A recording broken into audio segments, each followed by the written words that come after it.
Praise the Lord, जय मसीह की।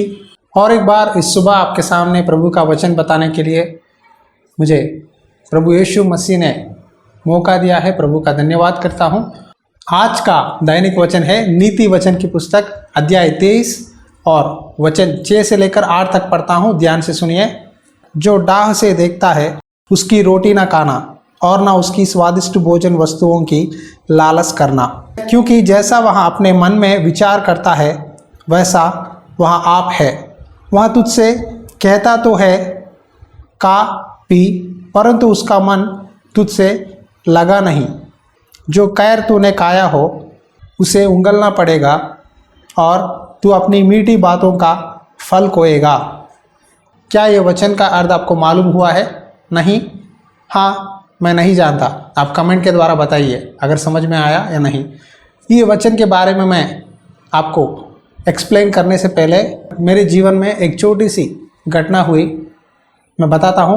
वो ध्यान से सुनिए, उसके बाद आपको ये वचन का अर्थ पता चलेगा। मैं सेवकाई को आने से पहले साल 2014 में 2014 में मैं एक कंपनी में सॉफ्टवेयर इंजीनियर की तरह काम करता था और हमारा एक टीम लीड रहता था। तो उस टीम लीड को एक बार प्रमोशन आया। वो टीम लीड एक दिन हमें लंच के लिए इनवाइट किया एक होटल में। वो टीम लीड हर समय मुझसे गुस्सा करता है, मेरी बेइज्जती करता है, मुझे बुरा दिखाने के लिए कोशिश करते रहता है। हमारे टीम वाले सब लोगों को होटल में इनवाइट किया, लेकिन मैंने सोचा इसका मन मेरे साथ ठीक नहीं है।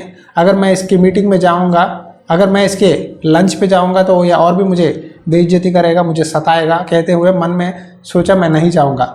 लेकिन बार बार हमारे टीम वालों ने मुझे फोर्स किया, आ लंच को आ, तो इस तरह मत कर, तू सबके साथ मिल, वो जो भी हो तू आ, कहकर मुझे बहुत सताने लगे।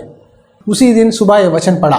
ये वचन का अर्थ मुझे मालूम नहीं हुआ कि जो डाह से देखता है उसकी रोटी ना खाना और ना उसकी स्वादिष्ट भोजन वस्तुओं की लालच करना। ये वचन मैंने सुबह ही पढ़ा है उस दिन, लेकिन मुझे इसका अर्थ ठीक तरह से मालूम नहीं हुआ। लेकिन उस दिन को मैं लंच गया और लंच जाने के बाद जब सब लोग लंच के लिए कुछ आइटम्स, फूड आइटम्स ऑर्डर कर रहे थे, सब लोग ने ऑर्डर किया मुझे ये चाहिए वो चाहिए। लेकिन वो टीम में मैं वेजिटेरियन हूँ और जो बंदा जिसने हमें लंच को बुलाया है वो भी वेजिटेरियन है। तो हर बात में अगर मैं कुछ ऑर्डर करना चाहता हूँ वो मुझे रुकाता है, कहता है संतोष ये नहीं, ये करो, ये खाएंगे। लेकिन जो एक चीज़ वो बोलता है वो मुझे पसंद नहीं है और मैंने वो कभी नहीं खाया। मैं क्या करूँ इस विषय में, क्योंकि लंच को उसने बुलाया है, पैसा तो वो भरेगा, या मैं अपना इरादा बोल नहीं सकता। मैंने कोशिश की 1-2 बार कि मुझे नहीं चाहिए वो नहीं चाहिए, लेकिन वो मुझे बार बार फोर्स करने लगा। अगर कुछ पूछो वो कहेगा ये नहीं वो का, इस तरह सिर्फ मेरे साथ ही ऐसा करने लगा। बाकी के लोग जो चाहे वो ऑर्डर करने लगे, जो चाहे वो खाने लगे। उसके बाद सब लोग उसकी बड़ाई करने लगे, तू ये है तू वो है। आप जानते कोई खाने के लिए, लंच के लिए कोई पार्टी देता है उसकी बहुत बड़ाई करते हैं इस हमारे देश में। तो ऐसा ही सब लोग उसकी बड़ाई बोलने लगे। तो सब लोगों ने मुझे भी कुछ बोलने के लिए कहा। मैंने 1-2 बोला ठीक है वो अच्छा है, ऐसा है। उसके बाद मेरे मन में ऐसा लगा कि वो 1-1 रुपया गिन रहा है। उसने तो लंच को बुलाया है सबके साथ, मुझे भी, लेकिन जब मैं जो भी फूड आइटम सेलेक्ट करता हूँ हर विषय में वो उंगली रखता है, रुकाता है, ये नहीं वो नहीं। तब मैंने पहचाना कि वो पैसा गिन रहा है, उसका मन अच्छा नहीं है मेरे साथ, वो मेरी बुराई सोचता है और वो मुझसे डाह करता है। इसीलिए इस हर विषय में रोक रहा था। उसके बाद घर आया, फिर मैं ये वचन निकाल कर पढ़ा, तब मुझे पता चला कि जो डाह करता है उसके स्वादिष्ट भोजन की लालच मत कर। अगर आपसे जो व्यक्ति डाह करता है, अगर वो आपको इनवाइट किया है लंच को, मत जाइए। जाने के बाद वो 1-1 रुपया गिनता है, ये क्यों खरीदना है, वो क्यों खरीदना है, ये ले ले वो ले ले, इस तरह आपको साइड ट्रैक करता है। जब व्यक्ति ऐसा कर रहा है तो समझो कि उसे पसंद नहीं है आपको लंच देना, उसने नाम के वास्ते बुलाया है। अगर आप आ गए हैं फंस जाएंगे। आप उसके सामने मीठे से बातें बोलेंगे, उसकी बड़ाई करेंगे, लेकिन सब कुछ बर्बाद हो जाएगा। ये सच है। मैंने वो खाना खाया, वो खाना हजम नहीं हुआ। अगले दिन दोपहर तक बहुत पेट दर्द हुआ, समझ गए। एक शत्रु के पास जाकर उसकी भोजन खाने से भी घर में बैठकर मित्र के साथ अचार का बात खाए तो वो आशीर्वाद है।